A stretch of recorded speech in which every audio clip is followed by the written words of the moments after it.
कहानी की शुरुआत में हम वसीली नाम के एक लड़के को देखते हैं जो अपने ग्रैंडफादर के साथ शिकार करने के लिए आया हुआ था। थोड़ी देर बाद उन्हें एक भेड़िया दिखाई देता है। तब ग्रैंडफादर वसीली को शूट करने के लिए कहते हैं, जिस पर वसीली साहस के साथ उस भेड़िए पर शूट कर देता है। वसीली नहीं जानता था कि इस इंसिडेंट के बाद उसकी जिंदगी पूरी तरह से बदल जाएगी। खैर, यहाँ से सीन शिफ्ट होता है और हमें 1942 का टाइम दिखाया जाता है। ये वो समय था जब पूरी दुनिया वर्ल्ड वॉर के आतंक का सामना कर रही थी। इस वर्ल्ड वॉर में जर्मन सैनिकों ने पूरे यूरोप पर कब्जा कर लिया था। फिर वो सभी सोवियत यूनियन के जरिए एशिया के तेल वाली जमीन की ओर बढ़ने लगे, लेकिन उन्हें रोकने के लिए रूस की रेड आर्मी स्टालिनग्राड नाम के शहर पर तैनात हो जाती है और जर्मन सैनिकों को आगे बढ़ने से रोकने लगती है। जिसके बाद जर्मन इस शहर पर हमला करके काफी सारे रशियन सैनिकों को मार देती हैं। इसलिए रेड आर्मी की मदद करने के लिए एक बैकअप फोर्स भेजी जाती है, जिसमें वसीली भी मौजूद था,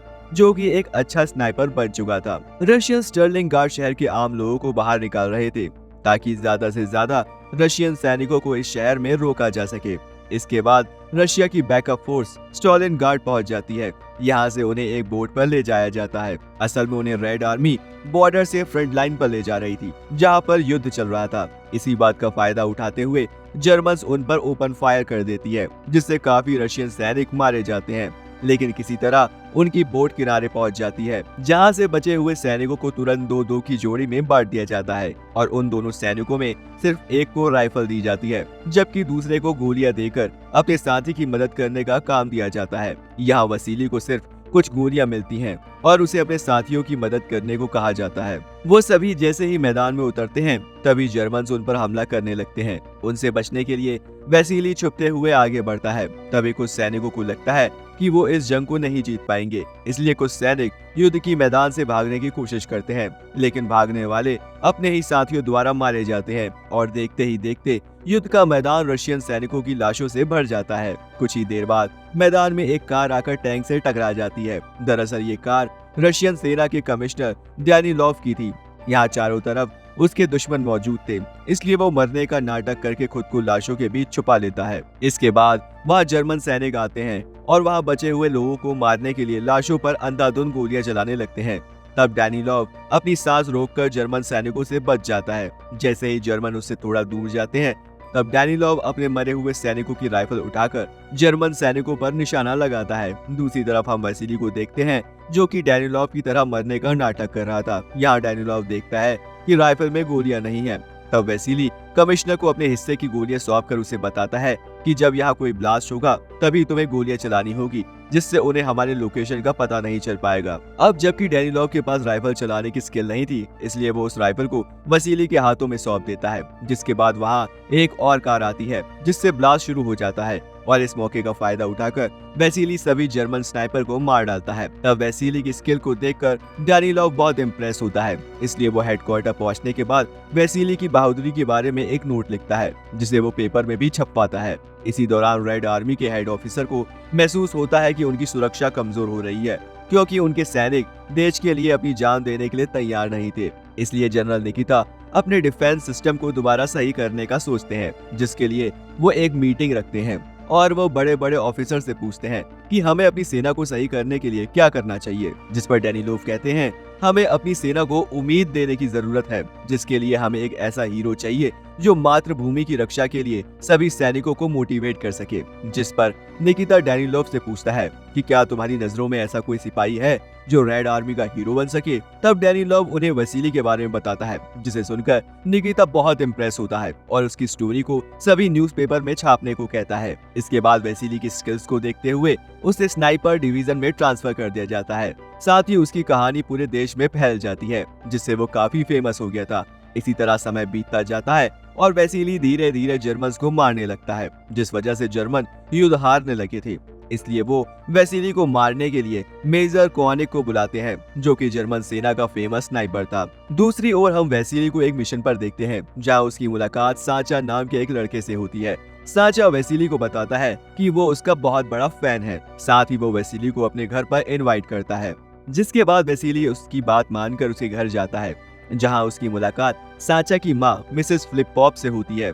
तभी वहाँ डैनिलोव आता है, जो वसीली को उसके फैंस के लेटर देते हुए कहता है कि तुम्हें अपने फैंस को जवाब देना चाहिए। कुछ देर बाद वहाँ तानिया नाम की एक लड़की आती है जो कि एक सैनिक है और मिसेस फ्लिप पॉप उसके लिए एक फैमिली की तरह है। यह वैसीली तानिया को बताता है कि मैंने स्टालिनग्राड जाते समय तुम्हें देखा था, जिस पर तानिया कहती है कि मैंने इससे पहले तुम्हें कहीं नहीं देखा, लेकिन पेपर में तुम्हारी न्यूज पढ़ी थी, इसलिए मैं तुम्हें पहचानती हूँ। यहाँ डैनी लॉव और वसीली दोनों तानिया की तरफ अट्रैक्ट होते हैं। तभी डैनी लॉव को पता चलता है कि तानिया को जर्मन भाषा आती है, इसलिए वो उसे हेडक्वार्टर में जॉब दे देता है ताकि वो जर्मन कोड को समझकर उनकी मदद कर सके।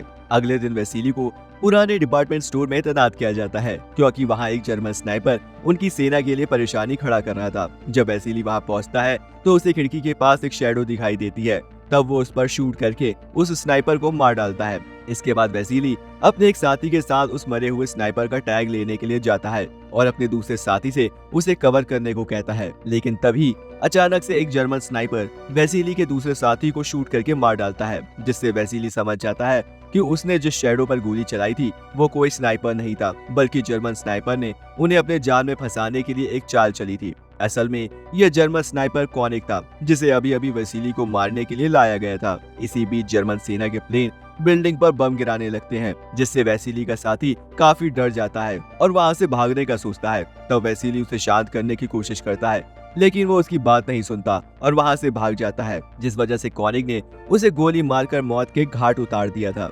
इसके बाद कॉनिक वहां से निकल जाता है और यहाँ उसकी मुलाकात साचा से होती है, जिससे कॉनिक अपने जूते साफ करवाता है। तब साचा उसे खाने के बदले वसीली के बारे में इंफॉर्मेशन देता है। दूसरी तरफ वसीली डैनी लॉव से मिलकर उसे जर्मनी के नए स्नाइपर के बारे में बताता है, जिस पर डैनी लॉव उसे बताता है कि उस स्नाइपर का नाम कॉनिक है, जो कि जर्मन सेना का सबसे अच्छा स्नाइपर है। तभी डैनी लॉव वसीली को कॉलिकोव नाम के स्नाइपर से मिलवाता है, जिसने कॉनिक से स्नाइपर चलाना सीखा था, इसलिए वो कॉनिक को अच्छी तरह से जानता था। यहाँ डैनी लॉव वसीली से कहता है कि आज से कॉलिकोव तुम्हारे साथ ही रहेगा। अगले दिन वसीली कॉलिकोव और वोलोडिया नाम का एक सैनिक पुरानी बिल्डिंग में जाकर जर्मन सैनिकों को मारने लगते हैं, लेकिन जल्दी उन तीनों को पता चल जाता है कि वो जर्मन के जाल में फंस चुके हैं। इसलिए वो लोग एक सेफ जगह ढूंढकर वहां छुप जाते हैं और जर्मन पर नजर रखने लगते हैं। इसी तरह रात हो जाती है और वो तीनों डिनर की तैयारी करने लगते हैं। तब वोलोडिया को याद आता है कि वो अपना सूप दूसरे कमरे में भूल गया है, इसलिए वो अपना सूप लेने के लिए भागता है, जिस दौरान वहाँ जर्मन आकर वोलोडिया को पकड़कर अपने साथ ले जाते हैं। यहाँ जर्मन उससे वसीली के ठिकाने के बारे में पूछते हैं, लेकिन वो उन्हें कुछ भी नहीं बताता, जिसके बाद जर्मन उसे अपने यूनिफॉर्म पहनाकर बाहर भेज देते हैं। यहाँ वोलोडिया को यूनिफॉर्म में देखकर कॉलिकोव को लगता है कि वो एक जर्मन सैनिक है, इसलिए कॉलिकोव उसे शूट करके मार डालता है, जिससे जर्मन्स को उनकी लोकेशन का पता चल जाता है।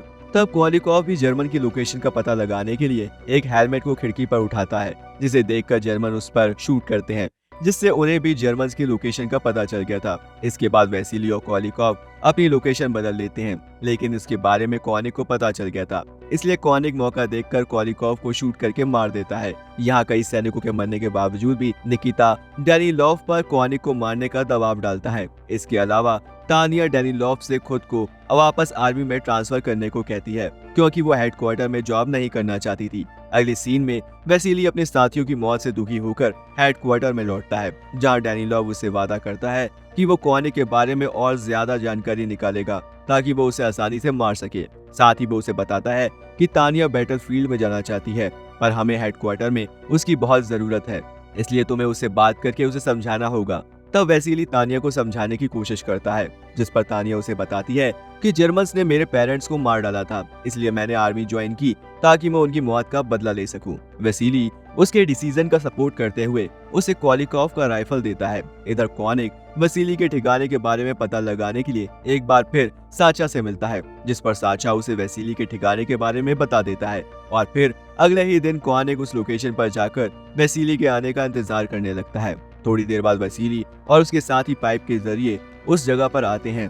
तभी कॉनिक उसे देखकर जल्दी से उस पर शूट कर देता है, जिस वजह से वसीली की राइफल नीचे गिर जाती है और साथ ही उसका एक साथी घायल हो जाता है। जिसके बाद वसीली जल्दी से एक चट्टान के पीछे छुपकर अपने साथी को वापस हेडक्वार्टर लौटने को कहता है। तब वसीली का साथी हेडक्वार्टर पहुंचकर तानिया और डैनी लॉव को सारी बातें बताता है, इसलिए तानिया बिना सोचे समझे वसीली को बचाने निकल जाती है। जहां वसीली लगातार चाकू और रस्सी की मदद से अपनी राइफल को खींचने की कोशिश करता है, लेकिन कॉनिक उसे राइफल खींचने का कोई भी मौका नहीं देता।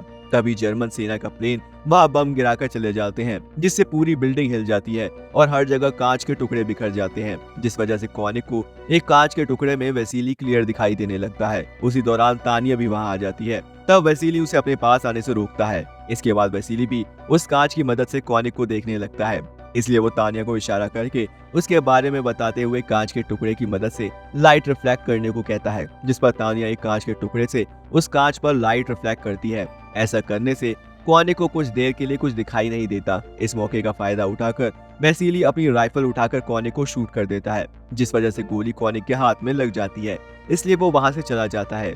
इसी शाम वैसिली और तानिया अपने साथियों के साथ अपनी छोटी सी जीत का जश्न मना रहे थे। अगले दिन डैनीलॉव वैसिली से कहता है कि हम साचा का उपयोग करके कॉनिक को मारेंगे। यहाँ हमें पता चलता है कि साचा एक डबल एजेंट के रूप में काम कर रहा था। खैर, साचा की मदद से उन्हें कॉनिक के लोकेशन का पता चल गया था। तब वैसिली को उसे मारने का लास्ट मिशन सौंपा जाता है, जिसके बाद वैसिली रेंगते हुए जमीन पर पड़ी लाशों के बीच जाकर खुद लाश होने का नाटक करता है, जैसा कि उसके ग्रैंडफादर ने उसे शिकार करते हुए सिखाया था। ठीक वैसे ही वो कॉनिक को मारने के लिए छुपकर उसका इंतजार करता है, लेकिन कई घंटों तक कॉनिक वहां नहीं आता और इंतजार करते करते वैसिली की आंख लग जाती है। तभी एक जर्मन सैनिक वहां आकर वैसिली का स्नाइपर लॉक उठाकर उसे साथ ले जाता है। फिर वो सैनिक अपने कमांडर को वो स्नाइपर लॉक दिखाता है, जिससे उन्हें लगता है कि वैसिली अब मर चुका है, इसलिए वो कॉनिक को वापस घर जाने को कहते हैं। लेकिन कॉनिक को 100% भरोसा था कि वैसिली अभी जिंदा है। इधर जर्मन हेडक्वार्टर लाउडस्पीकर के माध्यम से वैसिली की मौत का अनाउंसमेंट करता है और इसी बीच कॉनिक वैसिली को पकड़ने के लिए साचा को अपने अगले लोकेशन के बारे में बताता है, क्योंकि वो जानता था कि साचा एक डबल एजेंट है, इसलिए वो रशियन को उसके लोकेशन के बारे में जरूर बताएगा। खैर, जब वैसिली काफी समय तक हेडक्वार्टर में नहीं पहुंचता तो डैनीलॉव को भी यकीन हो जाता है कि वैसिली मर चुका है, इसलिए वो पेपर में उसकी मौत के बारे में लिखना शुरू कर देता है। लेकिन तभी वैसिली वहां आता है, जिसे देखकर सभी लोग हैरान हो गए थे। जल्दी वैसिली को साचा के जरिए पता चलता है कि तानिया कॉनिक को मारने के लिए स्टेशन गई है, जिस वजह से वैसिली और डैनीलॉव तुरंत उसे बचाने के लिए निकल जाते हैं। वहां वो लोग तानिया को सुरक्षित देखकर खुश होते हैं और तानिया भी वैसिली को जिंदा देखकर खुशी के मारे उसे किस कर लेती है। दरअसल वो दोनों एक दूसरे से प्यार करने लगे थे, पर जब डैनीलॉव को इसके बारे में पता चलता है तब वो वैसिली से नफरत करने लगता है, क्योंकि वो भी तानिया से प्यार करता था। डैनीलॉव इस बात से इतना गुस्सा था कि वह अपनी सेना के प्रति सभी जिम्मेदारियां भूल जाता है और हेडक्वार्टर पहुंचकर वो सबसे कहता है कि वैसिली एक देशद्रोही है। इसी बीच कॉनिक को भी पता चलता है कि वैसिली अभी जिंदा है, जिसके बाद वो साचा को मारकर उसे लटका देता है। अगले सीन में तानिया साचा की लाश देखकर वो उसकी मौत का बदला लेने के लिए कॉनिक के पास जा रही थी। तब वैसिली उसे समझाते हुए कॉनिक को मारने की कसम खाता है। यहाँ डैनीलॉव और तानिया मिसेस फ्लिप-फ्लॉप को साचा के बारे में बताकर दुख पहुंचाना नहीं चाहते थे, इसलिए वो उसे झूठ बोलते हैं कि साचा जर्मन सेना में शामिल हो गया है, जिस पर मिसेस फ्लिप-फ्लॉप भगवान से प्रार्थना करती हैं कि उसका बेटा हमेशा सुरक्षित रहे। जिसके बाद वहां से मिसेस फ्लिप-फ्लॉप को बाहर निकालने के लिए एक बोट पर ले जाया जाता है, लेकिन तभी अचानक से वहां एक बम फटता है, जिस वजह से तानिया घायल होकर बेहोश हो गई थी। तब डॉक्टर बताता है कि अब उसकी बचने की कोई उम्मीद नहीं है, इसलिए वो उसे वहीं छोड़कर जाने का फैसला करते हैं। जिस पर मिसेस फ्लिप-फ्लॉप रोते हुए कहती हैं कि तानिया मेरी बेटी है और मैं इसके बिना कहीं नहीं जाऊंगी, इसलिए वो तानिया को अपने साथ ले जाने के लिए मान जाते हैं। दूसरी तरफ डैनीलॉव वैसिली के पास जाकर उसे तानिया की मौत की खबर देता है और साथ ही साथ वो खुद को तानिया की मौत का जिम्मेदार समझ रहा था, जिस वजह से उसे बहुत गिल्ट फील हो रहा था और वो खुद को मारना चाहता था, इसलिए वो कॉनिक के सामने आ जाता है। तब कॉनिक उसे शूट करके मार डालता है। या कॉनिक को लग रहा था कि उसने वैसिली को मार दिया है, इसलिए वो जीत की उम्मीद करते हुए सावधानी से आगे बढ़ता है, जहाँ वैसिली पहले से ही उसका इंतजार कर रहा था। तभी कॉनिक देखता है कि वैसिली ने उसके ऊपर राइफल पॉइंट करके रखा हुआ है, इसलिए कॉनिक अपने भाग्य को स्वीकार करते हुए मरने के लिए तैयार हो जाता है और फिर वैसिली उसे शूट करके मार डालता है। इसके बाद वैसिली डैनीलॉव का सम्मान करते हुए उसके हाथों में अपनी राइफल रखकर वहां से चला जाता है। इसके बाद हमें 2 महीने बाद की कहानी दिखाई जाती है, जहां स्टालिनग्राड शहर जर्मन से आजाद हो चुका था। साथ ही वैसिली को तानिया का लेटर मिलता है, जिस पर लिखा हुआ था कि वो हॉस्पिटल में है और ठीक है। इसलिए वैसिली तानिया से मिलने के लिए उस हॉस्पिटल में जाता है और उससे मिलकर बहुत खुश होता है। इसी के साथ यहाँ इस अमेजिंग मूवी का एंड होता है दोस्तों।